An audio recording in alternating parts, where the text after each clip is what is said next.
మిత్రులందరికీ జై భారత్. మైనర్తో కాంట్రాక్టు చెల్లుతుందా చెల్లదా దాని గురించి మాట్లాడుకుందాం.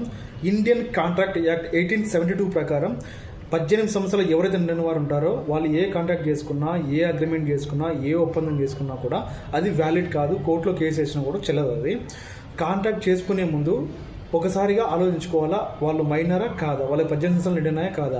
అగ్రిమెంట్స్ అంటే కానీ వాళ్ళ కాంట్రాక్ట్స్ ఏంటంటే వాళ్ళతో ఒప్పందం, ఏ ఒప్పందం అయినా సరే, ఒకవేళ ఇంటి అగ్రిమెంట్ కావచ్చు, ప్రాపర్టీ అగ్రిమెంట్ కావచ్చు, మనీ ట్రాన్సాక్షన్స్ కావచ్చు, ఇలా ఏవి చేసుకున్నా కూడా మైనర్తో కాంట్రాక్ట్ చేసుకున్న తర్వాత ఆ మైనర్ దగ్గర నుంచి తీసుకున్నా సరే, మైనర్కి ఇచ్చినా సరే, ఆ రెండు కూడా వ్యాలిడ్ కాదు, నల్ అండ్ వైడ్. అది ఇక్కడ కాంట్రాక్ట్ ఇండియన్ కాంట్రాక్ట్ యాక్ట్ 1872 ప్రకారం అది చెల్లదు. ఇక్కడ మీరు కోర్టులో ఏ దావా వేసుకున్నా, ఏ సూట్ వేసుకున్నా, అంటే లైక్ ఏమంటారంటే ఏ కేసు వేసినా కూడా అది చెల్లదు ఇక్కడ ఇండియన్ కాంట్రాక్ట్ యాక్ట్ ప్రకారం. అందుకని మీరు కాంట్రాక్ట్ చేసుకునే ముందు, ఏదైనా అగ్రిమెంట్ చేసుకునే ముందు, ఏదైనా ఒప్పందం చేసుకునే ముందు 1-4 సార్లుగా ఆలోచించుకునే చేయాలి. ఇక్కడ మైనర్తో కాంట్రాక్ట్ అనేది ఇండియన్ యాక్ట్ ప్రకారం, ఇండియన్ కాంట్రాక్ట్ యాక్ట్ ప్రకారం ఇది ఇక్కడ చెల్లదు. ఇది